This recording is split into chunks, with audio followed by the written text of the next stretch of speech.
Legends Lounge, presented by Booking.com. Yes, guys, welcome to another episode of Legends Lounge. This is me, myself, Rio Ferdinand, alongside... I'm Roman Kemp, hello. The mad Arsenal fan. And yes, he's an Arsenal fan for a reason today, because we have one of the most gifted, the most talented midfield maestros of any generation, the assist master, the guy who won trophies at some of the biggest clubs in the world and for a nation, pivotal in all of those, Mr. Cesc Fàbregas. Welcome. Welcome. Thanks for coming, man. Oh, yes. My day has arrived. This man couldn't even breathe this morning when I spoke to him. I was saying, "How are you looking forward to Cesc?" He was like, It's one of the greatest goals in North London derby history. How can I not? Sorry, carry on, because we've got big things to talk about today. Well, let's move it forward. Euros, man. Spain, can they win it? They've moved into my favourites to win the tournament after the first couple of games. I think we can. We look solid. What I'm liking the most, forget about when we have the ball for a moment, because we all know that Spanish teams, Spanish players can keep the ball. But I'm liking the motivation and the will, the hunger to press high. Italy at some point they didn't know what to do with the ball, because we were really pressing very aggressively, very compact, high lines. A little bit like when we were talking about England, playing, with a high line, aggressive, that they did it sometimes, but then they dropped too deep. Spain were very consistent in it. They have very clear ideas, and obviously with the ball, we have players that always give lines of passing. They have personalities. They want the ball even when they're pressed. And for me, we have two players that they hardly exist in today's modern football, who are the two wingers, Nico and Lamine Yamal. For me, they will make a big difference in this tournament. Wow. Yeah, I mean, Lamine Yamal, I can't believe it. 16 years old. You know exactly what it's like to, come into a side and be this, young superstar. How do you think it is for him right now at a tournament like this, being 16? He's got these older players around him. He's in a big stage like this. Do you think it's easy, or is it? He's doing exams during the tournament. You see that studying in the exams. Yeah, it's a joke. It's crazy. No, listen, it's fantastic. You don't see that very often. He's got so much personality, so much talent. The good thing about the Barcelona Academy as well is that since you are very young, you need to win. Okay, so the mentality and the mindset is already there. We've seen many players during our times or generations, or even before, that he will have seen when he was younger, with the Busquets, with the Pedros, with the Sergio Roberto and stuff, that it happens, So they kind of prepare you. After it happens, or it doesn't happen, but all the way, for when the time comes that you are ready to step in, and the philosophy. And that's why, for example, something like us at Como, who are at the very beginning, I try to bring this alignment throughout all the age groups, because that's when they come, that's what I was going to say, that it's Barcelona important.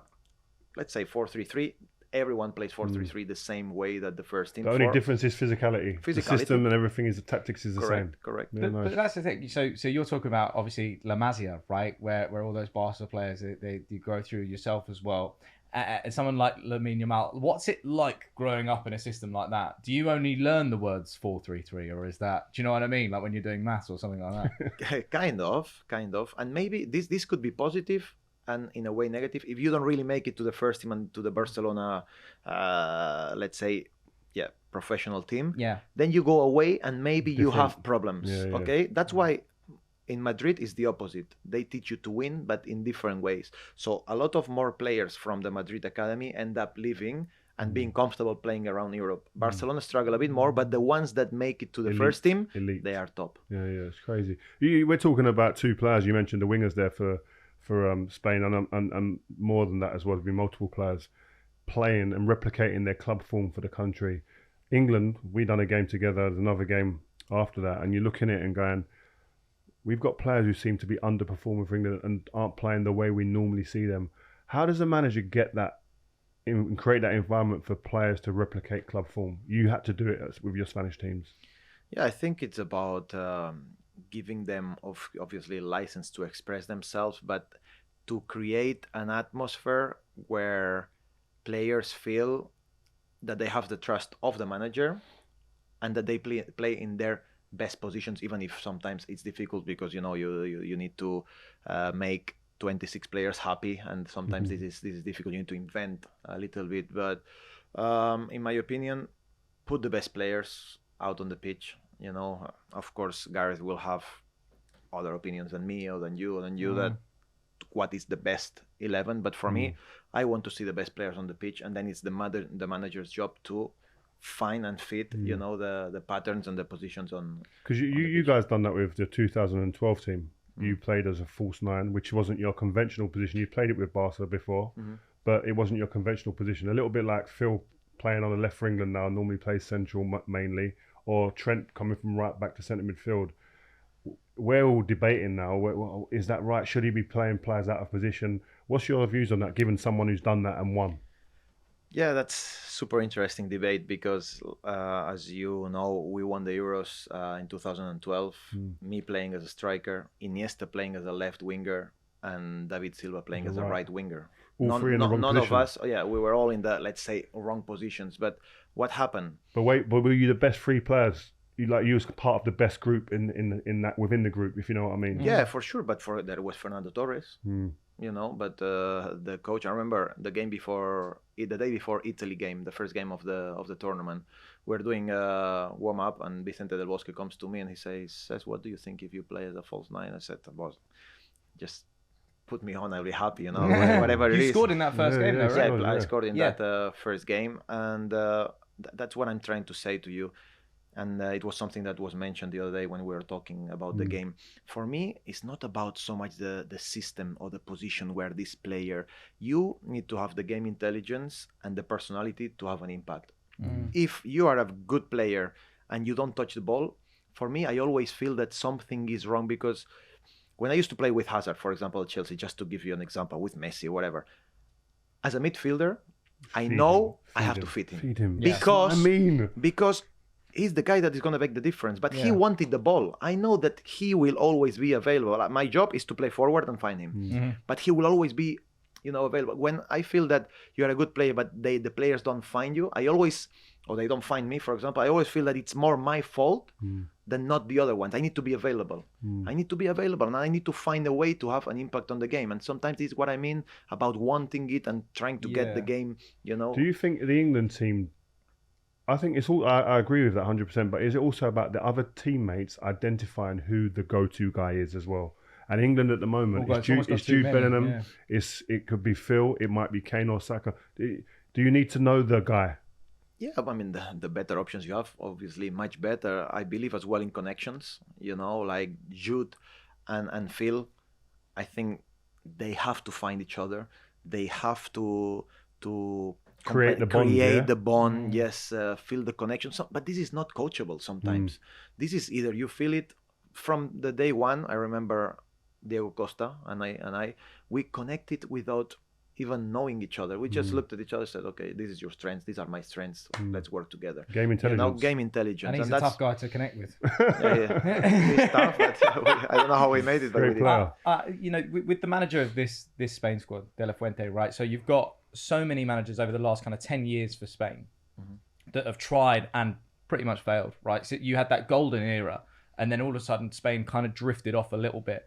What do you think this new manager for Spain is doing to get them working together, to get them pressing like that in an international tournament? Well, I think that the best thing about De La Fuente is that he was a youth coach for a very long time. He was coach of the under 17s, under 19s, under 21. So he knows all these generations throughout, basically knows. He's worked with them for years and years and years. So maybe sometimes for us that we haven't done it, or we haven't watched these players grow the way he has, you know, we can have some doubts because they don't play for big clubs, or because they didn't have the impact that we expected for one reason or another. He knows exactly all the strengths and all the weaknesses of these players, and that's why we trust him in Spain, because he knows more things than we do. Like Cucurella, no? Cucurella, everyone doubted. Be careful. He's had two amazing games. And I remember actually Cucurella playing for the under 21s before he went to Brighton and stuff. I was like, oh, this player, and it was with De La Fuente. You know, it shows you, doesn't it? It shows you, doesn't matter what level of player you are, if you feel the manager trusts you and appreciates you as a player, your performance will always be better. 100%. The moment I feel that there are doubts, there's doubts at Chelsea a little bit in the early part of the season, so you see a shadow of who the real player is. Do you know what I mean? Confidence is huge. Well, Cesc, you're a man who's known for his precision passing, so we want to see how good your precision was in our 9-dart challenge. All right, let's go. This is the assist man. I know. Okay, 14, not bad. Oh, 12. Go inside.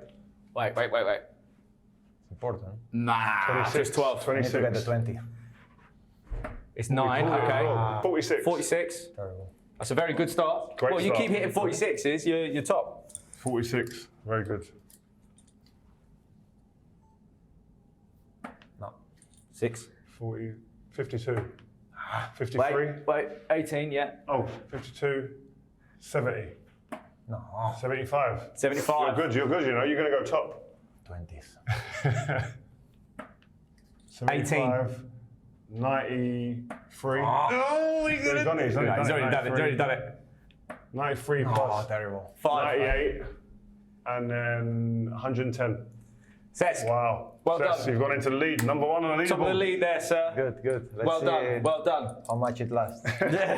Well, Cesc, top of the league. 110 you scored. Just above Celia Sasic on 93 and Sami Khedira on 92. You are flying. Above Sami Khedira. As a Barcelona man, that must feel quite good. Normal. 110 caps for Spain. So I said, let's Yeah. match that since we're talking about Spain a bit. Did you get 110 caps for Spain? Yeah.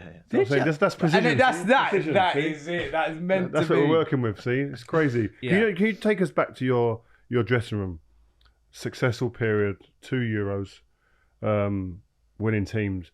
Who was the leader in them dressing rooms? Or was it different in each tournament? We were a family. We were a proper group of friends. I would say everything started in 2008. We created this bond. I don't know if you remember, Luis Aragonés put a little bit like the old guard, like Raúl, Salgado, Baraja, Albel, all of these older generations. He took them on the side and he started to believe in us, the younger ones. And we started to win 1 game and 2 games, and the atmosphere, you could see it kept growing, you know, and we had a group of young players, hungry, with a lot of talent, quality. We needed someone to believe in us, and Luis Aragonés did that. And then we just kept going. Del Bosque was super intelligent in just keeping it safe, keeping it tight. You know, whatever we were doing, just continuing it, just get us the consistency.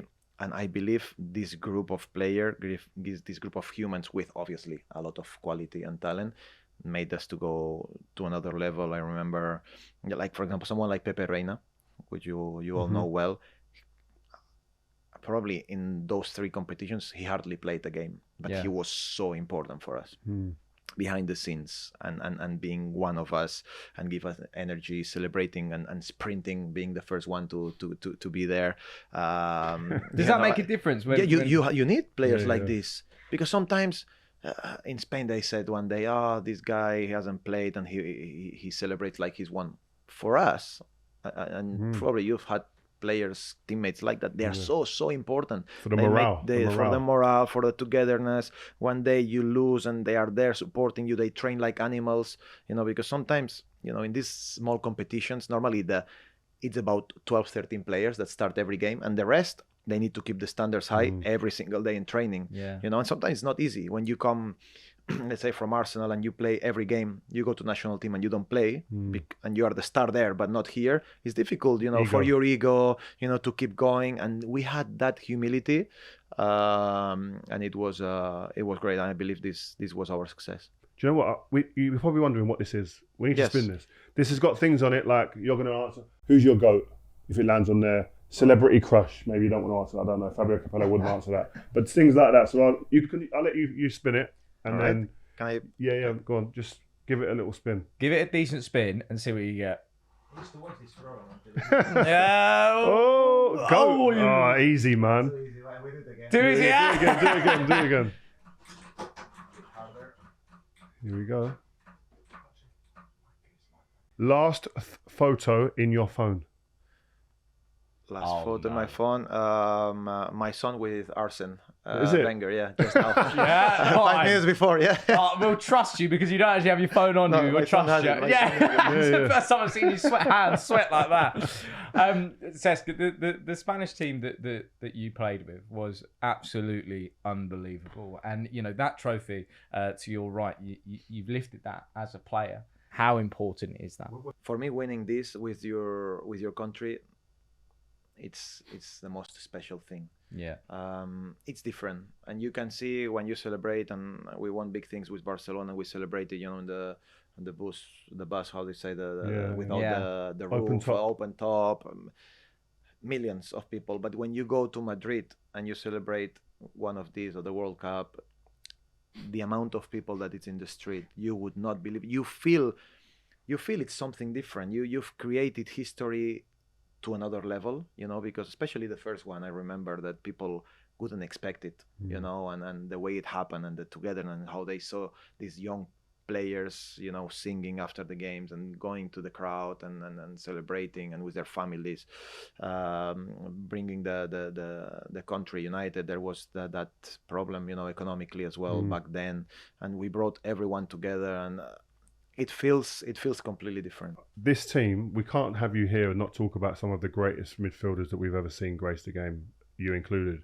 Can you just talk us through what it was like playing with these guys, and any little details you could give us about somebody like a Sergio Busquets? Because we look at the holding midfielders of today, like Rodri, Declan Rice is being spoke about, you've got Casemiro, etc. These guys over the last 10 or so years, Toni Kroos.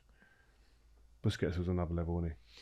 Yes, he was. And when I talk about it, this subject specifically, and actually something that we're talking now with Arsene just before coming here to you guys, is that you don't find many players now who can dictate games by playing one touch or being physically inferior, because they don't anticipate the game. They are not reading the game. They don't look around 20 times before the ball comes. They don't understand that the player will be making this run at this time, and he could just be walking around and dictate game, and he didn't feel the pressure. You could press him as hard as possible, believe me. Unbelievable. Yeah. And he could do the unexpected things, because after that, it was not only two touches, skill. Yeah. Sometimes he will feint, and you will, hello, well, see you later. He will have these turns. He will play you 1-2s. If you let him play, he will find these passes between the lines to break lines. It's for me, it's one of the greatest players for sure in that position that I have seen. After, we can talk obviously about Pirlo's, who was maybe a different style, more long balls, maybe more decisive in the other parts of the game, but from the same position. But really, for us, was a fantastic, important player. One player that you played alongside and has always kind of been just this supreme defender at the back. It is actually Sergio Ramos, who I was going to talk about. PKs and Pujols, but someone like Ramos at the back, what type of atmosphere does he bring there? Because if I'm an attacker and I'm looking at all three of those, the last I want to come up against is actually Ramos. But also, there was a big dynamic with the Barcelona and Real Madrid team at this time as well. So he was a big part of that as well. A bit more advanced, a bit forward. But yeah, you mean when we had the clash? Yeah. No, Sergio, first of all, as a leader, he was very important. But it's difficult to explain it. But the confidence that I had being on that pitch, if you look at all the positions, like we were playing against the best strikers, we were playing against the best midfielders, the best defenders. The trust, the feel that I had when someone else had the ball, I know the ball is coming to me. I know I have the ball. I have plenty of solutions.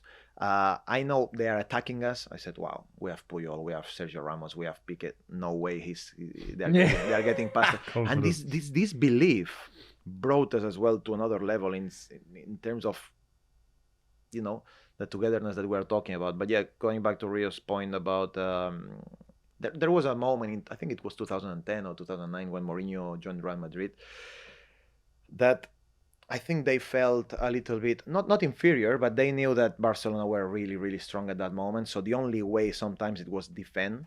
For example, three defensive midfielders playing together, four at the back, very tight. And then they were trying to play counter-attack with Cristiano, Di Maria, Ozil, Benzema, this type of players. And they were a team that they were very, very aggressive, like making a lot of free kicks. And they didn't succeed, but sometimes they stopped us from playing, and there was this kind of friction, started to be between Casillas and Xavi, for example, then Puyol and Xavi Alonso. And we had to intervene, at some point, because this was depending of us to winning the World Cup or no. We just came from something beautiful. We wanted to repeat it, but there were so many players from Madrid and Barcelona that at the end of the day, that basically the starting 11 was 50-50. Yeah. So 70-30, doesn't matter. But there was a lot of players of both teams, and we knew that the success was depending about, if we were going to have a good relationship or not. In the end, we fixed it, and obviously Sergio was a big part. I wasn't in Barcelona at that time, but I could see it, very closely from the outside. And when we were there, and finally they managed to solve everything. How do you fix that? Is it just like you go out and have a party, conversations, calls, communication? Phone calls. Yeah, phone calls. Yeah, really? I think the first phone call was between Xavi and Casillas to say, right, let's end this. We need to, for the best of the country, we need to. And then I think Mourinho got upset with Casillas because of this. So, it was very tough. It was very tough because that, okay, from one side you are fixing something, but maybe him personally, he's being, hurt in the club. It was a very tough solution, but for the best of the country, they did the right thing. Xavi, as a player, amazing. Xavi and Iniesta was like a crazy partnership. Like, just talk us through those guys. Like, how important were they to the team in terms of like Xavi, the tempo of the game went through him. Yeah, they connected. They understood each other. And that's what you're saying, isn't it? About someone like, we're looking selfishly at England, like a Jude and a Phil Foden. You need your best players to be able to connect and build that bond on the pitch. Yeah, 100%. And when we talk about Xavi and Iniesta, it's like it's a package. No, it's we're talking about one player together because they played for 15 years at the top level, Spain, Barcelona, winning things together, playing amazing football. But again, the leadership they had, the command, difficult game. They won the ball. They don't get stressed. You can pressure whatever you want. They will always find a solution because again of what we're saying, and it's something that I still think we need to coach the young players. What's that? The understanding of the game, to see things before they happen. Nowadays coaches, and I've had in the last, let's say 7-8 years. You have to do this. When the ball comes to you, this. It's very robotic, and you could see the difference between the Spanish players and the Italians. The Italians, they had 2 or 3 plays in their head that they worked on. After Spain, they understood what they were trying to do. The game was finished because the Spain, they are gifted, naturally gifted, talented wise or technically.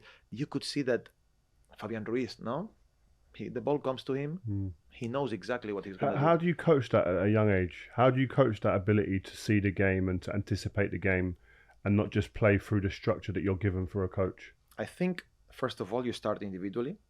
Technique, okay? First of all, technique. You must have good technique to be able to get the ball in tight positions and to get the right passing at the right time. Okay, so understanding of the game and technique is very important. But then individually, for example, I'm obsessed because being a midfielder maybe, and I thought maybe it was one of my qualities to play forward. If a midfielder, the best quality that he must have is to be able to play forward. There are all these stats nowadays. 100% passing, 90. Yeah, but show me the clips of the passing. Are they passing to the center back, close midfielder? Or is it a passing like, he's breaking lines, he's making things happen, he plays forward all the time? For me, this is definitely something. And then you have to understand, get passing in training from different positions, different moments, get him be pressed by different situations, sometimes forward, sometimes you pretend that the coach, for example, or a teammate goes to press and stops pressing. Has he understood that he's not pressing anymore? Can he turn? Can he play? For example, you put mini goals with different colors. In 1 second, he needs to say red, boom, and he needs to find it. There are many ways, but we don't spend enough time individually with the players, in my opinion. Last question before you go. Who are your favourites to win the tournament? So far, Germany and Spain. Okay. I think Germany and Spain, they have very similar qualities, similar type of football, similar principles. They look comfortable, and I think they are the ones that are more ready, to play this modern, intensive, aggressive football, good on the ball, disciplined tactically. Yeah, I think they are the most complete teams in the tournament at the moment. Okay. Amazing. Listen, man, I have to say thank you. I know you got to run. Oh, busy man, got his family outside waiting to go, man. So thanks a lot. Cesc, that's been the Legends Lounge. Thank you very much. Roman, you can relax now.